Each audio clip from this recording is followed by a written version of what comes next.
ladies and gentlemen, independent Americans around the country, around the world, and especially in New York, especially in New York's 19th congressional district, and especially in the great Ulster County, I am very proud to have a very exciting guest, an old friend of mine, a darling of American politics right now, and in my opinion, a truly great American. The great and powerful Congressman-Elect Pat Ryan is here on Independent Americans. Welcome, my friend. I finally made it, Paul. I got the invite, you know? That's when you know. That's when you know. Dude, you got the invite everywhere in the last week. And Yeah. I want to talk about that. I want to talk about your election. I want to talk about your leadership. I want to talk about a lot of things. But I want to start by welcoming you. And I was trying to think about when we first met, man. I think, did Scott Feldmeyer maybe put us in touch through Yes. like the West About Point I Network before you yeah. joined the IAVA board many years ago, right? Yeah, exactly. Well, I already knew you, but you didn't know me. So I had followed and looked up to you for a long time. So it was cool to get to meet you and get to know you and get to build a real friendship. And I'm a huge fan. So Well, back at you, man. Part of why I didn't know you is because you were an Intel officer, and as we'll talk about, you're not supposed to put everything about Intel out on the floor of your mansion or out for the public to consume. But I want to get into that as well. Let me start by asking you a question, Pat. I ask everybody, where are you and how are you? I am sitting at my campaign office in Kingston, New York, which is where I grew up, and I'm good. It's been a real whirlwind of a week. It's been just a little over a week since the special election, but really basically a week because the thing got called so late on Tuesday night that we kind of, I didn't sleep for a few days straight there, and so I finally had a chance this weekend to like go to a minor league baseball game with my kids and actually talk to my wife and sleep. So I feel good, and some of the gravity of what happened is finally starting to settle in here, which is pretty cool. It's very cool. I mean, it's a great American success story. It's a great political story. It's a great leadership story. It's a great local story. You were at the ballpark of the great Hudson Valley Renegades. I think I might have been driving by on 84 with Nice. my kids when the game was going on, Probably in which traffic. yeah, which I highly recommend to everybody. But I want to ask you this because I've had Buttigieg on, I've had other people on like around the time they kind of explode. And that's a really surreal experience. And you're going through that right now. I remember it myself when I did the response to the presidential radio address in 2004. And I went from, I wrote this in my book. I was like playing blackjack with my brother and my dad in the Palms in Vegas, with the dealer. And then the next day I was on with like Paul Azan and George Stephanopoulos. And it's a total mind fuck. Like it's not a normal experience. So, No. I wanted to ask you, can you just reflect on that and what that like political superstardom has been like? I mean, you had a couple of factors. A great story, you're great, but also, end of August, people need kind of a different news story. You had a lot of things lined up for you. And now you've been on almost every, at least left of center and center political show. I don't know if you've been on Fox and the right side yet, but what's that been like for you, man? Completely surreal, extremely humbling. I was so exhausted, both physically and emotionally, that I was in this weird like autopilot mode. My bad joke, which may or may not translate to folks, is like the Will Ferrell character in Old School when he gives that like amazing answer in the debate, and then he like snaps back out of it. So I kind of felt like that, and still do, but it, you know, um, I'm like mostly I just feel a lot of pride. I really it's sort of like you know your community has this in it in them, and the spotlight shifts to your community for even a second, and we got to send this really freaking powerful message, I think, about our country and about our democracy, and I'm like swell with pride when I think about that. I want to dig deeper in that.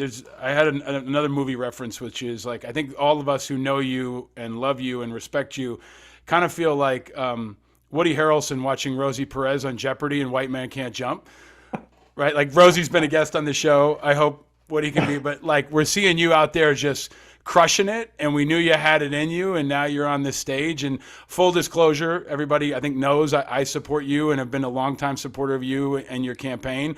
And I'm an independent. I've said this to you before, and I've said it to other friends like Wes Moore has been on the show, and Kinzinger and others. Like, I don't care what party you run from. I'm going to root for you, and I would love it if you ran from no party at all. But, you're a guy that I'm going to root for, and I brought something out for you. For folks watching on video, this is the biggest bottle of champagne I've ever gotten, and I'm going to tell you what it is.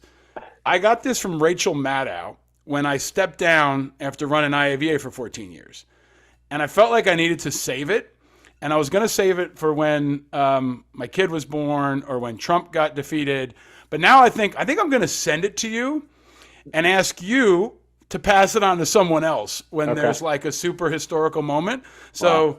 The gigantic, this is, I don't know how many milliliters this is. This is like, it's enormous. It's 3 liters. It was bigger than my son when I got it from Rachel. Wow. That's holy shit, man. That's pretty powerful. I'll figure out a way to get it to you. But let me ask you, building on that, you got little kids, man. Your kids are a little bit younger than mine. I was trying to explain to my boys, because I live now in the county that you represented. I'm a constituent, and we drive around and we see your signs. And I told my boys, I said, our friend Pat won. And my boys have been, every time they saw a Pat sign, they'd say, there's a sign, there's a sign. What did you tell, I know your little one is, Theo's 3 now? Like, what did you tell your son that night or since then? How did you explain this to him? My wife said, Dad won a race, and he thought it was a car race, and he was very excited about that. So we haven't been able to sort of explain that significance, but somebody actually said to me this morning, I was catching up with an old friend, they're like, you should just take a few moments and write a few kind of thoughts down to share with your kids when you can share it and they can appreciate it. So I'm going to try to do that. But when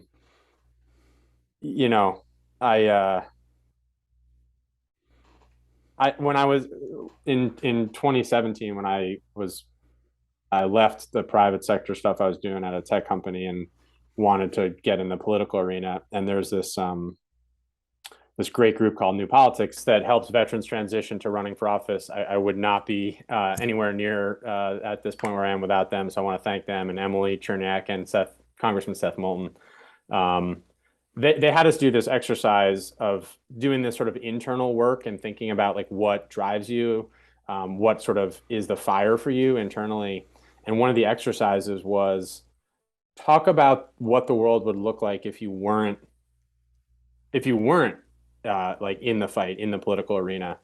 And they did both a positive and a negative, but I didn't have kids at the time. We had just gotten married, my wife and I wrote this thing about really worrying that my 2 boys would fight in World War III as this dark vision. Because I asked you what is the darkest vision of where you think things could go? And she was like, why are you saying that? We don't even have kids. What are you talking about?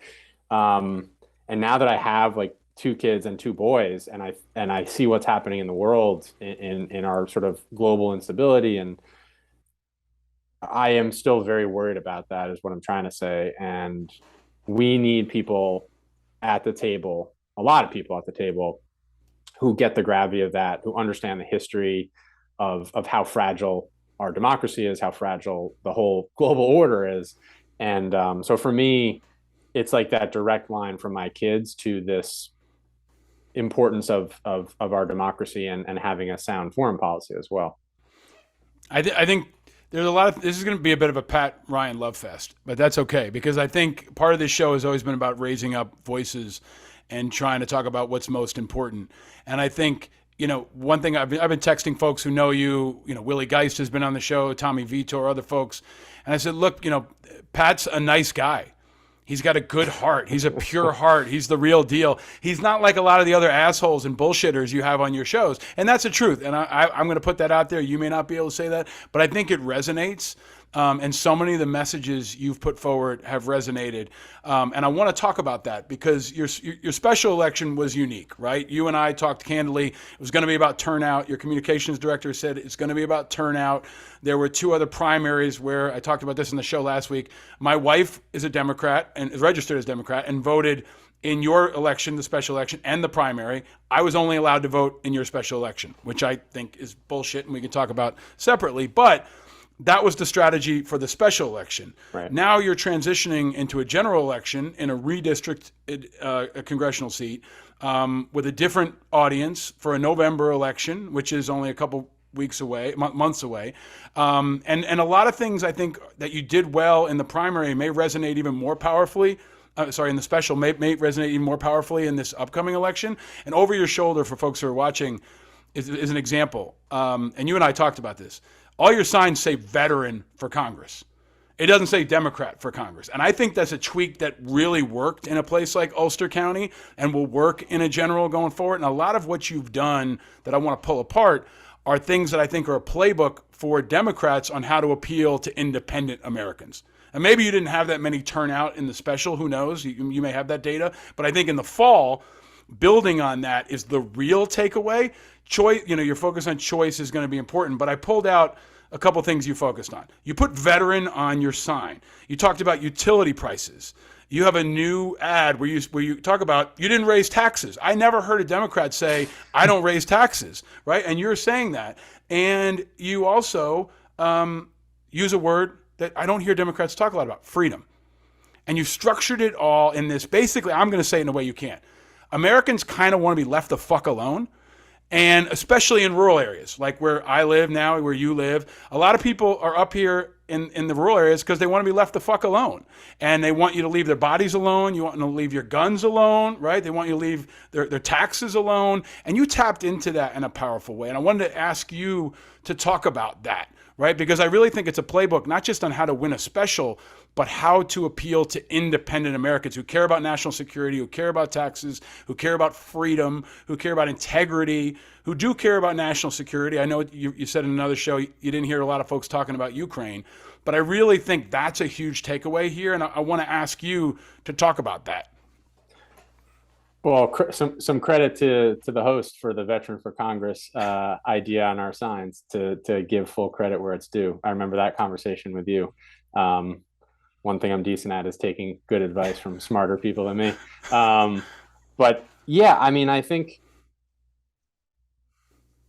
I've been really deliberate about thinking about creating an umbrella of a concept of freedom that people can get behind rather than feeling like they don't have a place. I think there's a lot of people politically and in other dimensions of their lives, but politically that feel like they don't have a place right now.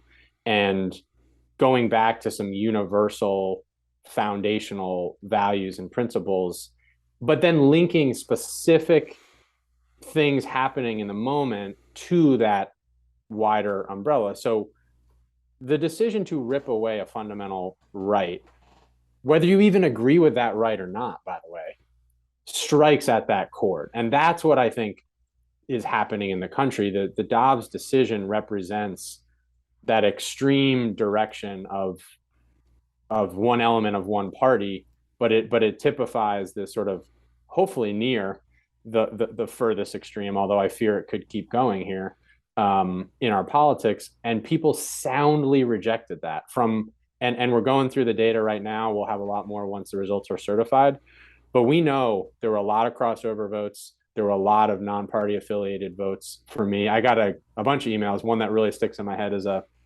woman wrote in and said her 80-year-old dad had never voted Democrat in his life, voted for me in the special election specifically because of my position on abortion rights. That is not something that I think people thought was the case in America. Like, I don't think people stop talking to each other about this and understanding that people are really smart and their guts are really attuned. And something like that just strikes people as, I think, un-American. And so talking about it that way, I think, is extremely important, not just politically, but frankly, morally right now in the country. Because you read Justice Thomas's opinion, and he lays out that it's not a slippery slope because he laid out the slope. Like, he laid out what's next. And I think that is not who we are as a country, Mm. really. And reminding people that is super, super important. The other thing that I just think is extremely critical, and you and my wife have taught me some of this, Paul. We got to fight. Like, you have to show people what you believe, what you're willing to fight for, that you have real conviction, that it's authentic to you. And they're not going to agree with you on all of that, but they are going to respect the sort of fighting spirit, especially when it comes from like a place of love and patriotism and a positive place. Like, fighting for a righteous cause is mobilizing. Fighting for yourself or partisan gain is as cynical as you can get, and people see right through that. I think that's right, and I think that there's Democrats are quick to spike the ball, and they love to latch on to the hope and the promise in a way that is sometimes delusional in my view, right? And now there is a love fest around Pat Ryan and this election that I think is really important in understanding Democratic politics as well, because I'm going to say it straight up, they can't replicate you because it's you. Like, I think there's a lot of things that were unique to you that they think, oh, I'm going to just use the Pat Ryan playbook and I'm going to talk about freedom, or I'm going to, talk about choice in this way. But you're fourth generation from this area. You went to high school in this area. You had business in this area. You were a county executive, and I was a constituent for 2 years. You were so sick of getting texts from me when I would tell you, "Hey, man, the power lines are down on 28," right? But also, I remember a day, and I know a lot of people in the county remember this, when my kids had a trailer at their school and the power went down. We couldn't get the power on. And I called you and said, Pat, the principal can't get the power on. Can you make this happen? And you made it happen. And you were doing that on the ground politics in this county for years, and people saw that. But I also think the fighting spirit is really important. And Democrats have tried it before in districts that aren't winnable. We've had Amy McGrath on here. She said if I was Jesus Christ, I wouldn't win as a Democrat in Kentucky. So I think they've got to beware about trying to replicate something that's not really replicable because it's you. And I want to ask you about that candidly, because going into a general, you're facing a pretty hard right guy who is a Trumper essentially, right? And it's going to be a different race Right. than before. So how do you build on that and approach it in a way where, candidly, being a Democrat is going to hurt you in some areas, right? In Dutchess County, you're going to have a hard time. You're going to look better as a veteran than as a Democrat. How do you parse that and getting the support of the party and going on MSNBC, but still going into Dutchess County and trying to convince independents and Republicans to vote for you and not the other guy? We are not going to really change the strategy, because I think we've tapped something that does transcend the partisan idea, at least for enough people that still believe in America. So we're really not going to change that. And um, all the experts, air quotes, told me not to do like 90% of the things we did in this race. So we are going to continue to. I think your point about doing what is authentic to you and to the district is the takeaway here. It is not that we can carbon copy these campaigns, because that never works. And it comes across as phony carbon copy bullshit. And people see right through it, because our minds and brains are trained to see through bullshit so we can stay alive.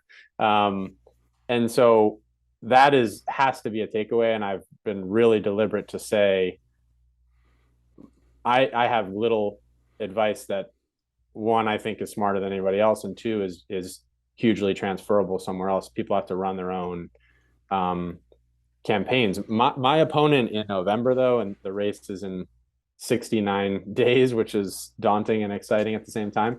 I mean, this guy represents, I think, that real threat to our democracy. He cheered on and sent off 2 busloads of protesters to January 6th. He's taken a bunch of campaign contributions from Rudy Giuliani. There are active Proud Boy and Oath Keeper chapters in our community that vocally support him, that he won't condemn. I mean, there's a lot of other issues where he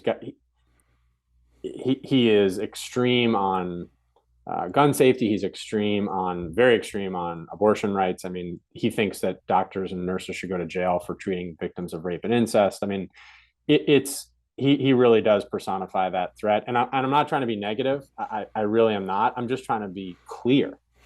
That's the other difference here too, is like, we've pulled our punches so long on these threats that they snuck up on us. And now we're in a position where we almost have to overcorrect. And I hate to do that because I don't want to be dark and negative. But if we don't show people what the stakes are, our democracy is in real trouble. I'm so glad you pulled that apart, because there's another part of this that's hard to replicate that people don't want to say out loud, which is you're a white guy running against another white guy. And you and I both know, there are deeply entrenched racist parts of this district and every other district in the country, and you are harder to paint as like a Nancy Pelosi, San Francisco, not white, scare the shit out of people. I'm just going to say it for what it is, but I think it's true. That I think that there is a racial dynamic, especially in play in districts like this. And when you're an Irish Catholic, or you have a name like Ryan, you grew up in the area, you're a white guy running against another white guy, you're going to get folks that maybe aren't gettable for other people. And that includes independents, and that includes Republicans, peeling off older Republicans like the guy you talked about who's 80 years old. Can I ask you, it's an overwhelmingly white district, right? It's not like other parts of the country, but it was also what I call like a COVID district. And I don't know if there's data. There might be no other district in America that had more Democrats move into it from an urban area. But can you talk about that? Because that might be something for Democrats actually to pull on. It's probably true outside of Philly, outside of Dallas, outside of Miami. A lot of Democrats left the cities and went for the country. And they were all, 90% of them are probably Pat Ryan voters. Did you guys have any data on that or any takeaways about that piece in particular? From a sort of nerdy political Yeah. perspective, the Hudson Valley is this really interesting, like, test case of what happens when relatively rapid change in enrollment of, growing up in Ulster County, it was like Republican. I mean, very different Republican, Yeah. but to the point that, like, if you weren't a Republican, you couldn't like get jobs, or you couldn't get clients at your business, or whatever the case may be. That very old school, like, establishment corrupt thing.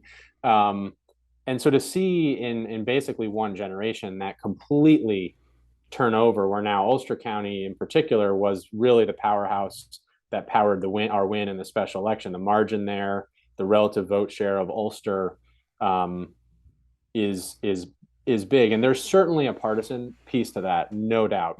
A lot of the folks either moving here full time that have been part time are Democrats. We see that in the data. I think one thing that people really miss here from a national analysis perspective that you'll appreciate, or at least could disagree with authority, leading the county through the pandemic, that ended up being the single biggest county in the congressional district, that ended up disproportionately turning out for me, and providing the win margin plus more, is really important, I think.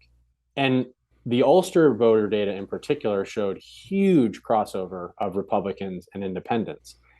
And I think this is an extremely important and optimistic point, which is that if you actually freaking deliver for people, they like that. Yeah. And they vote for you again. And so, all the hot takes nationally of D versus R, and yes, we centered Roe and we centered Dobbs, but, like, I still think there's no way to ever know this definitively, that delivering for people during the pandemic, standing up against Central Hudson as they screwed over people on utility bills, standing against a tax break at a car dealership when people were furious about that. Like, I believe that though delivering at the local level and fighting for people at the local level does often matter as much or more, and that really was a big part of what happened here. And that should be a takeaway, I hope, is that competent governance leads to political success, which is a moral victory as well for democracy. Yeah, I mean it's one of the things that I think is unique about veterans is that they get shit done. They are practical. They are pragmatic. They know how to get things done in difficult situations. And one of my great takeaways from this period is my father and brother. My brother lives in Dutchess County. My father lives on Putnam on the border of Westchester. And they'd come visit my kids, and they go, "Shit, gas prices are cheaper over here." And they'd wait till they got here, and they'd fill up, and then they'd drive back, right? And it was like, I don't know, sometimes 40 cents a gallon difference. I was in Westchester County yesterday and I came here. I think it's 40 cents a gallon cheaper. And can you talk about that issue? What did you do? Why is it different in Ulster? And how is that a political deliverable for anybody that will resonate this year? Yeah, I had to battle actually a bunch of Democrats in my county legislature to approve, ultimately in a bipartisan way, cutting our county gas tax in half, which was an immediate way to help people at the pump, especially in a community like ours where, Paul, like, you have no other choice. Unfortunately, we are bolstering our public transit system, but we need a lot more investment there. So work, childcare, school, grocery, you're in the car. And so the impacts of gas prices are so disproportionately affect people that are already struggling and already tight. And I had to battle a bunch of sort of ideological purist Democrats to push that relief through. But you see it, and yeah, it was interesting towards the closing end of the special election. There were some fun comparisons happening on Twitter, actually organically, where we were comparing gas prices in Ulster and Dutchess. We're comparing violent crime rates in Ulster and Dutchess. We're comparing per individual property tax rates. And in every dimension, we deliver. We did better. We were either lower or higher, depending, in the direction that you would want on all of those indicators. And again, I think it's like people are smart. They see what's happening or not. You can say all the words all day long, Yep. but it just gets tuned out. And so Yep. our most recent ad for the new campaign that we just put out talks about cutting the gas tax, talks about small business relief, talks about increasing funding to our violent crime task force and public safety. Again, things that I don't know why we shy away from these things in any party, because that's what people need and want. They want safety, they want relief, and they want someone who's going to fight for them. I think this is a time to kind of expose the fake politicians and the consultant created campaigns and the people who don't really know the communities, the needs. You're an advocate, right? Like, as Ulster County executive, it's a lot like a public advocate role, which I think is part of why Bill de Blasio became mayor and others, right? They used a public advocate role. Tish James is another great example, right, in New York, that now is everywhere. But I think that there's an advocacy on behalf of the community that you captured and are a part of that was really authentic. I mean, yesterday I was at my dad's house and I was low on gas. I literally said, I'm only going to put like $5 or $10 in until I get home, and I'm going to fill up back in Ulster. And other people are making that same calculation. I said this to you before. If you were able to say to everybody, hey, I'll fix your Wi-Fi and make sure your phones don't drop, you'll be elected for life. I mean, that's the deliverables that people want. But I want to ask you a question that's just related to all of this, and something I want to bring up on this show more often. I asked you about open primaries. And as independent Americans, I'm going to focus a lot more on open primaries, on ranked choice voting, on the things that independents want to see, because right now there's also an effort underway to block independents in states that will disenfranchise tens of millions of voters, and half of veterans are independents. So can you talk about that? Because I don't know if Democrats are going to support open primaries and ranked choice voting, but what's your view on that and the road forward? I support open primaries. I very much support ranked choice. I support And this is something that I didn't initially and didn't really realize the power. Um, some level of public campaign finance to try to help take the money out of politics. I think the New York City lessons learned are actually not what I necessarily expected, but have been largely positive. You look at how ranked choice played out and how their public campaign finance played out in their last few elections. I think it's encouraging as a sort of local or well, really national example in New York City. I also support term limits. I think serving for your entire lifetime is not the way that the founders intended these, at least legislative jobs to be. And obviously we've already put term limits on executive jobs. One of the first things I did as county exec is term limit myself, and that felt good, and my wife also appreciated it. But we the structures are aligned to put people in their corners, and what you're saying, I agree with 100%. We got to reform the structures so that we can give space for people to have a home again politically. I'm going to say this out loud often in the next couple of months. And, Andrew Yang is in the spotlight. He's still not on our show. I hope he listens to this. I hope he's been seeing our outreach and he joins us. There's this very powerful independent movement, but we've also got to hold elected leaders accountable. And I think if you ran an ad, and this is consulting out loud, right? Like if you ran an ad and said, hey, independents, if I get elected, I'll make sure you can vote in primaries.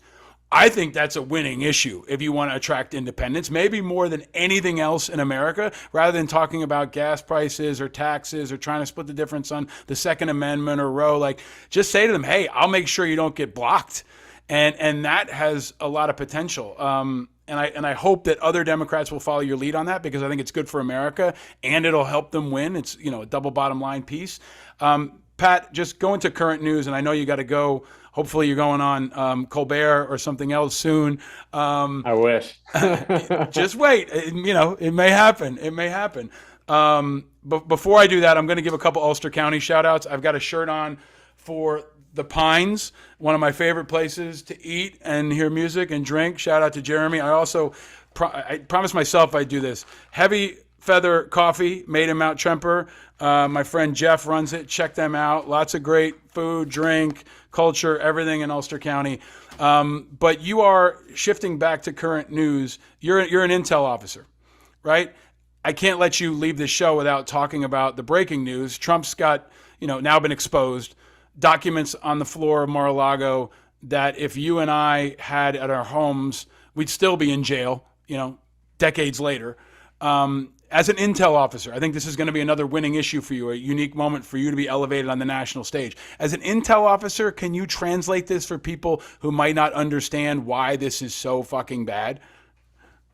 Talking to friends, it's like actually unfathomable that there would be this much disrespect for this sacred trust of what a security clearance means, which is about the highest order of national security secrets, and also protecting the lives of sources that have risked their lives for our country and our values. And the just disdain and disrespect for that sacred trust is what really strikes me. And anyone who's taken that trust seriously almost can't comprehend that you would just do this, that the flippancy and the denial and so on. But yeah, I said it in the middle of one of my sleep deprived sessions on TV that I'd be in jail, 100% in jail. And people were like, whoa, why did he say that? I'm like, because it's true. Absolutely. You said it too. And I think, I don't know why we tiptoe around this stuff at this point. We got to call it out I mean, it's like a toxic contamination point that's seeping in. And if you don't aggressively cut that off, it'll get to a point where you can't then contain it.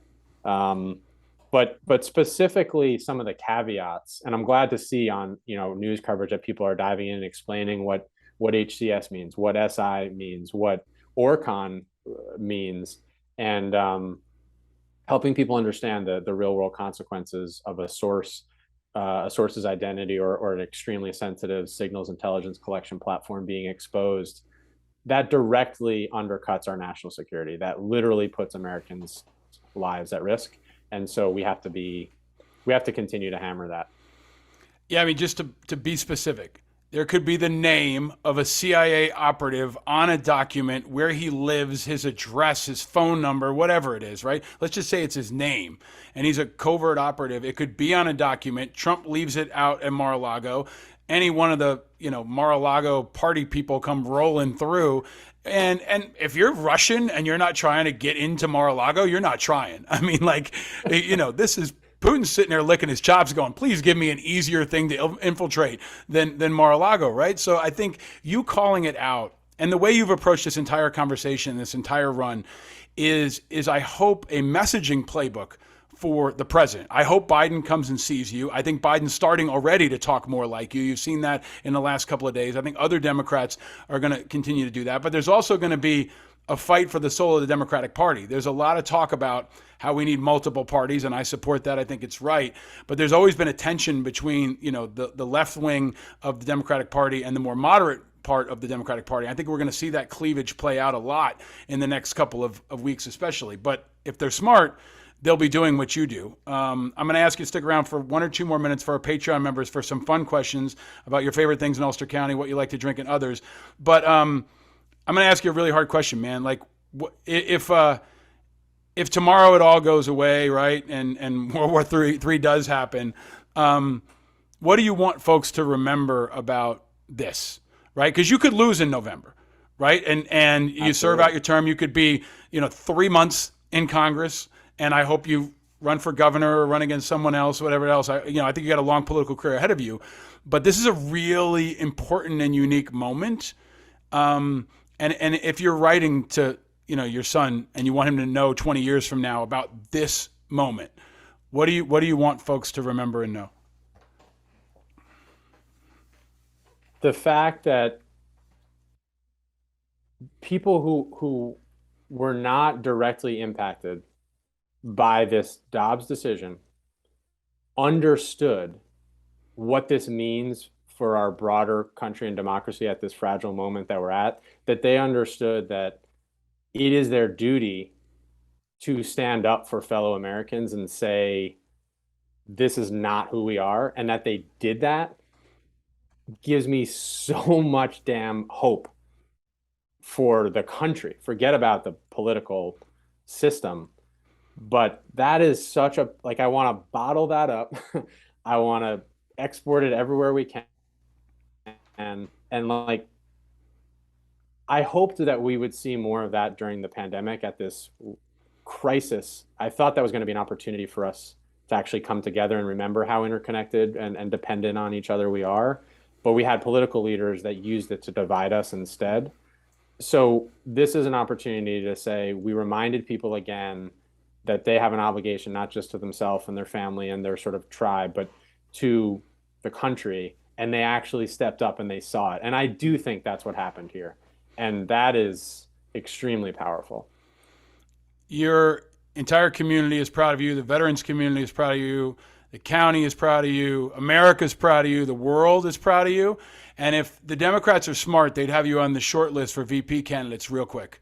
Because I think I think it's real, man. There's a power in what you're saying and a uniqueness to your leadership and a pureness to your heart that the Democrats, as an independent, you want to get independents like me, you need more people like Pat Ryan. And I think that piece of hope that you added at the end is another part of this. The fight with the hope is something that's really resonating with people. I know it's who you really are and it's who America is. So thank you for doing it. I know this has been a grueling thing for you and your family. And thank you in advance to your kids for everything they're going through. And I'm excited to see the Pat Ryan ship continue to rise because you're a guy who pulls everybody up with you, man. So thank you. Congratulations to your team, especially to your wife. This gigantic champagne bottle will eventually get to you. Thank you, Paul. Yeah, it means a lot to be on with you. Like, really does. So thanks for doing this and the work you're doing too. You got it, man. Give them hell. And, We love Ulster. Is there like a motto for Ulster in Latin or something that like maybe we come up with one. We need it. Like, let's work on that. Yeah. Yeah. You are a champion for so many folks, and we appreciate you, man. Stay vigilant. Thanks, Paul.